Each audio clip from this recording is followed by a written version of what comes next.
자, 장재영 선수에 대한 이야기를 한번 나눠보도록 할 텐데요. 장재영 선수 지난 21일입니다. 귀국을 해서 이제 좀 다시 이 몸 상태를 좀 체크를 하고 또 휴식에 또 접어들게 됐는데요.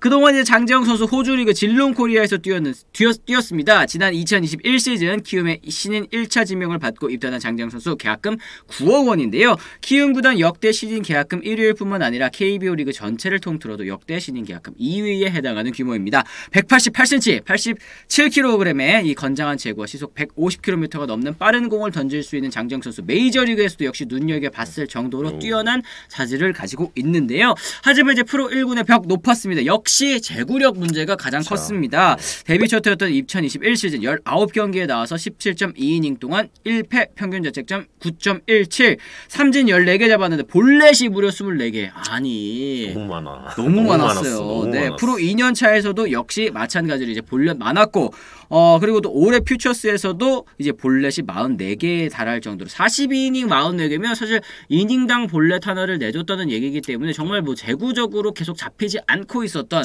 이 가장 큰 고질적인 문제였는데요. 이후 이제 장재영 선수 지난 10월 이제 포주 프로야구 질롱 코리아에서 투타 겸업을 한번 도전을 해보겠다, 자신감을 좀 채우는 목적이 있을 것이다, 안치홍 위원님께서도 이런 얘기를 해주셨던 게 기억이 나는데, 확실히 호주 리그 6경기 동안 30이닝 1승 2패, 평균 자책점 3.30, 특히 삼진 37개 잡는 동안 볼넷 9개 정말 많이 줄였습니다. 좀 발전을 했다라는 것을 또 이제 호주 리그에서 보여줄 수 있었던 것 같은데, 직접 밝힌 제구 상승의 이유, 자세를 조금 수정하면서 밸런스를 일정하게 하려 했던 게 제구에 도움이 됐다라고 이제 얘기를 했습니다. 장재영 선수 질롱에서 본 거, 던진 거 한번 우리가 같이 한번 보고 가도록 하겠습니다. 장재영 선수 모습 한번 보죠. 네. 길어. 저희가 아까 얘기를 했는데 진짜 비율이 진짜 너무 좋습니다. 이 투수 코치들도 얘기를 하는 게 한번 만져보고 싶다. 그러니까 이제 그렇죠. 뭐 이제 원석이지 않습니까? 워낙 뭐 다 탐내는 자원이니까. 네, 한번 이제 만져보고 싶다 이런 얘기들을 다 하는데, 지금 뭐 구속도 구속이고 지금 변화구도 굉장히 좋습니다. 힘은 진짜 1등이에요, 제가 볼 때. 그 이제 이 투수 코치들에 따라서 이 안우진 선수 초창기 때보다 낫다라고 이제 평가를 하시는 분들도 또 굉장히 많더라고요. 그래서 저는 이번에 이제 교육 리그잖아요. 어쨌든 이제 호주 리그라는 게 선수들에게 있어서는, 이 호주 리그에 출전을 한 게 개인에게 있어서는 굉장히 여러 가지 좋은 점으로 좀 작용을 한 것 같습니다. 아무래도 이제 호주 리그에 있는 선수들, 뭐 물론 이제 팀마다 이제 수준은 많이 다르겠습니다만 좀 자신감 있게 던질 수 있는 그런 계기가 되지 않았을까 싶기도 하거든요. 왜냐면 어쨌든 바다 건너가서 던지는 거기 때문에 그게 여러모로 쉽진 않거든요.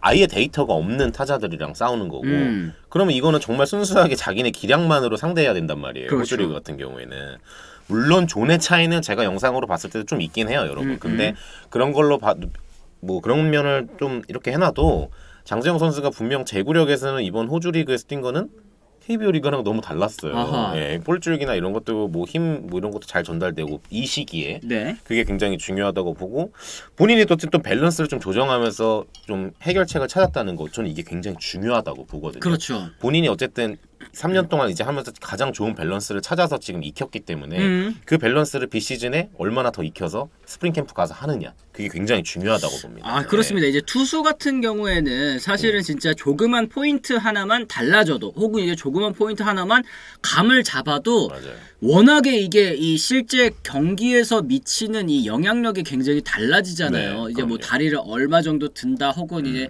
이 팔 각도를 올리든지 내리든지 조금 더 자신에게 편한 이제 폼을 가져가는 게 선수에게 정말 중요할 텐데, 그런 부분에서 이 장재영 선수가 밸런스를 찾았다라는 것은 굉장히 좀 크게 다가오는 부분이 좀 있는 것 같습니다. 자, 이랬을 때는 이 장재영 선수가 한국 프로야구에서도 이제 KBO 리그에 돌아와서도 이렇게 던져준다면 안우진 선수와 함께 진짜 토종 최고의 원투펀치가 구축되는 게 아니냐라는 얘기 들을 수 있을 것 같아요. 무시무시하네. 진짜 생각해보면. 화요일날 155 나오고, 그 다음에 한 금요일이나 목요일쯤에 또 한 155 나오고, 이러면 뭐 진짜 타자들이 정말 진짜 키움이랑 하는 거에 좀 들어가기 싫을 것 같거든요. 그렇죠. 진짜로. 근데 뭐 문제는 진짜 그 원투펀치로 잘 하려면, 사실 안우진 선수도 올해만큼의 활약을 내년에 한다는 보장은 아직까지는 없거든요. 그렇죠. 일단 보기는 해야 되죠. 풀타임 첫 시즌 한 건 올해가 처음이고. 장지영 선수는 물음표가 더 많아요. 그렇기 때문에 이 두 선수가 완전히 안착을 하려면 내년 시즌에 정말 둘이서 로테이션을 꾸준하게 도는 게 무엇보다 좀 중요할 것 같다. 그래요. 맞습니다. 네. 이상님이 또 이런 얘기 유튜브에서 해줬습니다. 설레발 떨 필요는 없는 듯 내년에 잘하면 칭찬하면 되는 거지 별 기대는 안 되는. 근데 이게 저는 사실 어느 정도는 또 맞는 부분이라고도 그렇죠? 생각을 합니다. 예, 장지영 선수 공 좋은 거 다 알아. 그리고 뭐 고교 시절에 잘했었던 거 다 알잖아요. 그런데 지금 이제 그 모습이 프로에서 안 나오고 있고 또 어쨌든 2군 무대에서도 제구가 흔들리면서 상대 타자를 압도하지 못했었던 만큼 진짜 여기에서 배워온 걸 어떻게 한국 타자들에게도 선보이는지가 일단 가장 중요한 문제일 것 같습니다. 이 장지영 선수가 이제 KBO에서 던질 때랑 이제 호주 리그에서 던질 때랑 좀 차이가 있다고 보셨어요? 어때요? 차이는 좀 있는 것 같아요. 던질 때. 근데 저는 아까도 잠깐 말씀드렸지만 호주에서도 제구가 아직 그렇게 막 낮게 완벽하게 잡히는 정도의 공은 그렇게 많지 않았다고 봤거든요.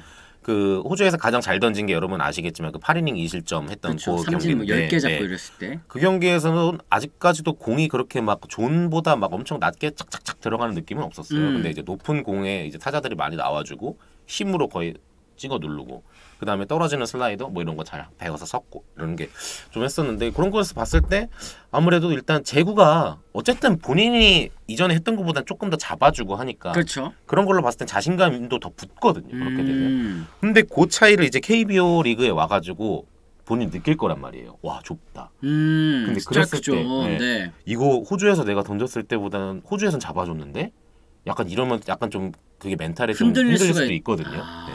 근데 그런 존을 와가지고 적응을 하는 게 그러니까 지금에 만족하면 안 된다는 거죠. 그렇죠. 지금보다는 더 좁혀서 존을 만들어야 되고 그걸 스프링 캠프 때 해내야지 KBO 리그에서도 호주에서 했던 것만큼의 퍼포먼스를 보일 수가 있다. 네. 맞습니다. 그러니까 저도 말씀하신 것처럼 이게 호주에서 던지는 모습을 봤을 때 이제 높은 코스에는 이제 패스트볼을 찔러 넣고 떨어지는 이제 변화구 아까 뭐 영상으로도 보셨겠습니다만 떨어지는 변화구로 이제 삼진을 잡아내는 그런 장면들이 좀 많이 나왔었던 것 같은데 이게 사실 구위가 워낙에 좋은 선수다 보니까 높은 코스로 패스트볼 던져도 그걸 이제 사자들이 헛스윙을 하는 경우들이 많더라고요. 그러니까 그런 이제 투구 패턴을 과연 한국 선수들에게 할 수 있을 것이냐. 그때 우리나라 선수, 그러니까 호주 선수들은 이제 그 뭐라고 해야 될까 선입견이 없잖아요. 장재영이라는 선수에 대해서 저 선수 공이 굉장히 좋군, 굿 이러는 건데 우리나라 선수들이 장재영을 승부할 때는 야 일단 치지 말고 지켜봐. 기다려.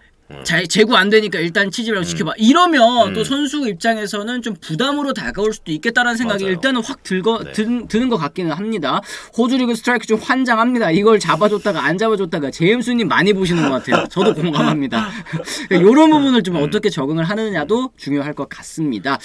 디그룸 선수의 어린 시절 보는 것 같네요. 장재영 선수는 또 이런 얘기를 유카시스님께서 또 얘기를 하셨는데 사람들이 또 배트 스피드를 따라가지를 못하니까 그런 부분은 굉장히 좀 좋게 평가할 부분도 있는 것 같습니다.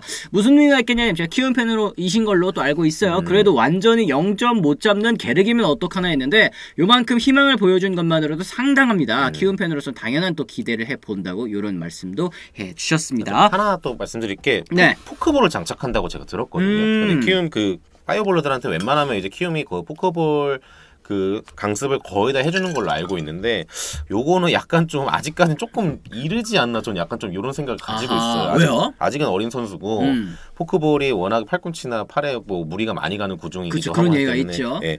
그다음에 또 강한 공을 가지고 있는 선수한테 포크볼만큼 매력적인 게 없거든요. 빠른 볼 던지다가 갑자기 확 떨어지는 포크볼.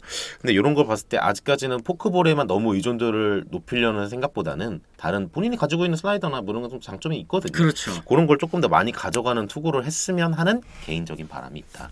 그렇습니다. 그렇습니다. 뭐 보니까 장재영 선수 동생도 뭐 미국에서 야구를 하고 있다고 하더라고요. 맞아요. 그 장재영 선수 여러분 다 아시겠지만 지금은 이제 기아 타이거즈 단장으로 있는 장정석 단장의 아들이죠. 그렇죠. 네. 굉장히 뭐 야구 DNA 뭐 이런 걸로 봤을 때 야구인 2세인데 그 장재영 선수 동생도 미국에서 야구를 하고 있어요. 국내에서도 그 중학교 때까지 제가 알기로는 중학교 때까지 굉장히 유명한 유망주였거든요. 네네네. 키가 장재영 선수만 합니다. 벌써요? 네. 와 진짜 이 하드웨어는 진짜 장난. 저 아까도 보셨잖아요. 영상으로 보셨잖아요. 딱 보면은 얼굴도 작고 다리도 길고 진짜 투수로서의 최적화된 그런 이 신체 조건을 가지고 있기 때문에 진짜 뭐 동생도 마찬가지고 장재영 선수도 그렇고 이제 터지는 것만 남았다 또 이렇게 말씀을 드릴 수 있을 것 같습니다.